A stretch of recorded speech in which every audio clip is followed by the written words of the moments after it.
નમસ્કાર મિત્રો દેશ અને દુનિયાના સુપરફાસ્ટ સમાચારમાં તમારું સ્વાગત છે। સૌપ્રથમ વાત કરીશું વરસાદની।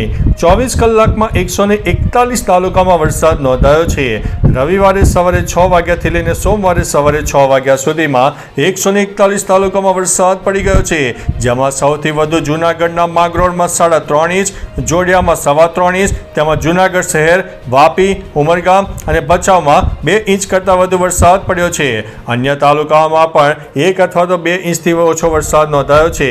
જામનગર, પોરબંદર, જૂનાગઢ અને દેવભૂમિ દ્વારકામાં હજુ પણ વરસાદનું એલર્ટ આપવામાં આવ્યું છે। મિત્રો, અન્ય મહત્વના સમાચારની વાત કરીએ તો ઓપરેશન સિંદૂર સંપૂર્ણ રીતે સફળ રહ્યું તેવું પીએમ મોદીએ જણાવ્યું છે। પીએમ મોદીએ મીડિયાને આપેલા સંબોધનમાં જણાવ્યું હતું કે ઓપરેશન સિંદૂરમાં સેનાએ લક્ષ્ય હાંસલ કર્યું છે। ઓપરેશન સિંદૂર સંપૂર્ણ રીતે સફળ રહ્યું છે। 22 મિનિટમાં આતંકવાદીઓ ઠાર કરાયા। દુનિયાએ ભારતની લશ્કરી શક્તિ જોઈ। નક્સલવાદનો વ્યાપ ઘટી રહ્યો છે। ટૂંક સમયમાં નક્સલવાદીઓથી સંપૂર્ણ મુક્તિ મળી જશે। નક્સલવાદ અને માઓવાદને જડમૂળથી ઉખાડી નાખીશું। આ દાયકો શાંતિ અને પ્રગતિનો છે। મિત્રો, અન્ય મહત્વના સમાચારની વાત કરીએ તો વડોદરામાં ભારે વરસાદ, જળબંબાકારની પરિસ્થિતિ। વડોદરા જિલ્લામાં ધોધમાર વરસાદ પડ્યો। વડોદરા જિલ્લાના કરજણ શહેર સહિતના પંથકમાં વરસાદી માહોલ જોવા મળ્યો। ધાવડ, કુરાલી, વેમાર અને નારેશ્વર સહિત કરજણ તાલુકાના પંથકમાં ગામડામાં વરસાદ વરસી રહ્યો। ભારે વરસાદને કારણે કેટલાક નીચાણવાળા વિસ્તારોમાં પણ પાણી ફરી વળ્યા હતા। મિત્રો, અન્ય મહત્વના સમાચારની વાત કરીએ તો સોનુ સૂદે સાપ પકડ્યો, વિડીયો વાયરલ। કોવિડ બાદ લોકોના મસીહા બનેલા સોનુ સૂદે ફરી એકવાર પ્રશંસા મેળવી છે। પોતાની સોસાયટીમાં સાપ ઘૂસી જતા અફરાતફરી મચી ગઈ, ત્યારે સોનુ સૂદે ગભરાયા વિના નિર્ભયતાથી સાપને પકડ્યો। એટલું જ નહીં, તેણે સાપને ઓશિકાના કવરમાં મૂકીને જંગલમાં છોડી દેવાની જવાબદારી પણ લીધી। સોનુએ વિડીયો શેર કરીને ચાહકોને આવો જોખમ ન લેવા અને આવા કિસ્સામાં વ્યવસાયિકોને બોલાવવા માટે અપીલ કરી છે। મિત્રો, અન્ય મહત્વના સમાચારની વાત કરીએ તો વરસાદને લઈને અપડેટ। સાબરકાંઠાના પ્રાંતિજ અને આસપાસના વિસ્તારમાં વરસાદ પડ્યો। સાબરકાંઠામાં છેલ્લા 24 કલાકમાં દરેક તાલુકામાં વરસાદ નોંધાઈ ગયો। સાબરકાંઠા જિલ્લામાં ચોમાસામાં અત્યાર સુધીનો સરેરાશ 68.25% વરસાદ નોંધાઈ ગયો। અમદાવાદમાં પણ મોડી રાત્રે અને વહેલી સવાર સુધીમાં વરસાદ જોવા મળ્યો। શહેરના પૂર્વ અને પશ્ચિમ વિસ્તારમાં પણ મેઘરાજા મહેરબાન થયા હતા। મિત્રો, અન્ય મહત્વના સમાચારની વાત કરીએ તો લોકસભામાં ઓપરેશન સિંદૂર પર હોબાળો। સંસદના ચોમાસુ સત્રના પ્રારંભે જ ઓપરેશન સિંદૂર પર વિપક્ષે જોરદાર હોબાળો મચાવ્યો અને ચર્ચાની માંગ કરી। સૂત્રોચ્ચારને કારણે લોકસભાની કાર્યવાહી બપોરે 12 વાગ્યા સુધી સ્થગિત કરવાની ફરજ પડી। સ્પીકર ઓમ બિરલાએ પ્રશ્નકાળ બાદ ચર્ચા અને સરકારના જવાબનું આશ્વાસન આપ્યું। પીએમ મોદીએ આ ઓપરેશનને મેડ ઇન ઇન્ડિયા, લશ્કરી શક્તિનું પ્રતીક ગણાવીને તેની સફળતાની વાત કરી છે। મિત્રો, અન્ય મહત્વના સમાચારની વાત કરીએ તો મોટા સમાચાર, ધોધમાર વરસાદ। અમદાવાદ શહેરના વિવિધ વિસ્તારમાં ધીમી ધારે વરસાદ થયો તો બીજી તરફ ખેડાના કપડવંજ શહેરમાં પણ ધોધમાર વરસાદ પડ્યો। કપડવંજ શહેરમાં વરસાદના પગલે રસ્તા ઉપર નદીઓ વહેતી થઈ। નીચાણવાળા વિસ્તારોમાં પણ પાણી ભરાઈ ગયા। દાવડ, કુરાલી, વેમાર, નારેશ્વર સહિત કરજણ તાલુકાના પંથકમાં ગામડાઓમાં વરસાદ પડ્યો। મિત્રો, અન્ય મહત્વના સમાચારની વાત કરીએ તો રાજકોટમાં અકસ્માતની વણઝાર। રાજકોટ શહેરમાં મોટો અકસ્માત સર્જાયો હોવાના અહેવાલ છે। રાજકોટ શહેરમાં આવેલી મહિલા કોલેજ અંડરપાસમાં 5 કાર અને 1 બસ વચ્ચે અકસ્માત સર્જાયો।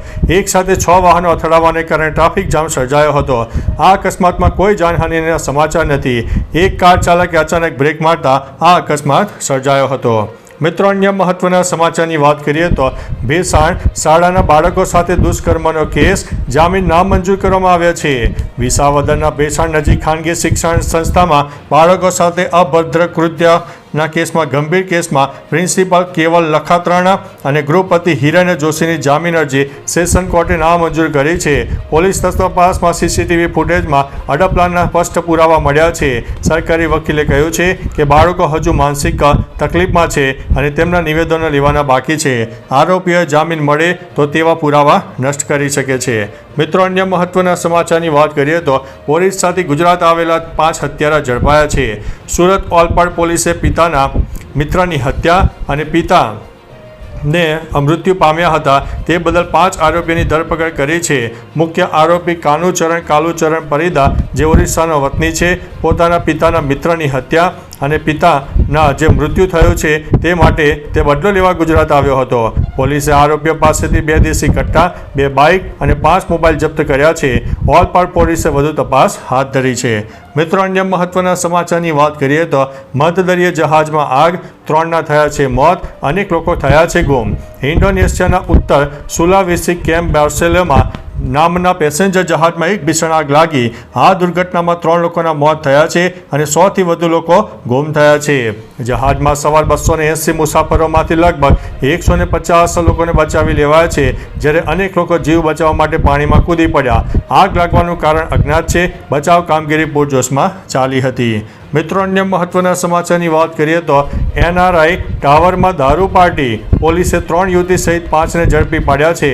અમદાવાદના વસ્ત્રાપુરા જજીસ બંગલો વિસ્તારના NRI ટાવરમાં દારૂની પાર્ટીથી ત્રસ્ત સ્થાનિકોની ફરિયાદ બાદ પોલીસે દરોડો પાડ્યો હતો.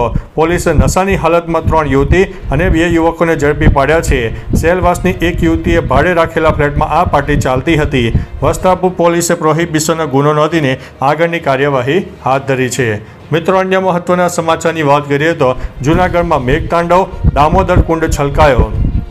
જૂનાગઢમાં રાત્રિથી જ ભારે વરસાદ વરસી ગયો, જે કારણે સોનરખ નદીના જળસ્તરમાં વધારો થયો, જે કારણે પૂરની પરિસ્થિતિ સર્જાઈ. ભારે વરસાદને કારણે દામોદર કુંડ છલકાઈ ગયો. આ સાથે શહેરમાં જ્યાં જ્યાં ખાડા પડ્યા છે ત્યાં સુરક્ષાના ભાગરૂપે બેરીકોડ મૂકવામાં આવ્યા છે. આ દરમિયાન પોલીસે સતત ખડે પગે રહીને પ્રશંસનીય કામગીરી કરી છે. મિત્રો, અન્ય મહત્વના સમાચારની વાત કરીએ તો બાંગ્લાદેશમાં ઇસ્લામિક શાસન માટે મહારેલી. બાંગ્લાદેશમાં ઇસ્લામિક શાસન લાગુ કરવાના પ્રયાસો તેજ બન્યા છે.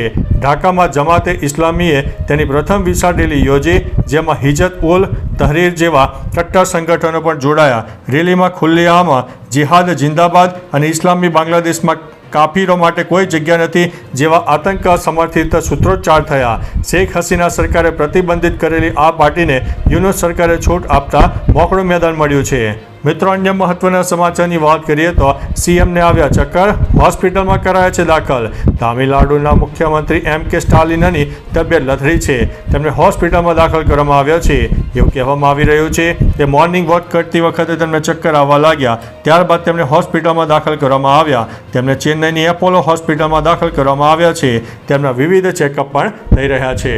મિત્રો, અન્ય મહત્વના સમાચારની વાત કરીએ તો ભાજપના ધારાસભ્યના પુત્ર સામે દુષ્કર્મનો આરોપ. કર્ણાટકમાં ભાજપના પૂર્વ મંત્રી અને ધારાસભ્ય પ્રભુ ચૌહાણના પુત્ર પ્રતિક ચૌહાણના સામે દુષ્કર્મનો કેસ નોંધાયો છે. એક યુવતીએ બિદર મહિલા પોલીસ સ્ટેશનમાં ફરિયાદ નોંધાવતા જણાવ્યું છે કે પ્રતિકે લગ્નની લાલચ આપીને વારંવાર તેનું શોષણ કર્યું. યુવતીનો આરોપ છે કે બેંગ્લોર, લાતોર અને શિરડી સહિત અનેક સ્થળોએ તેની સાથે દુષ્કર્મ આચરવામાં આવ્યું છે. પોલીસે કેસ નોંધીને તપાસ શરૂ કરી છે. તો ચાલો મિત્રો, ફરીથી દેશ અને દુનિયાના સુપરફાસ્ટ સમાચાર લઈને મળતા રહીશું. ત્યાં સુધી અમને રજા આપશો. નમસ્તે.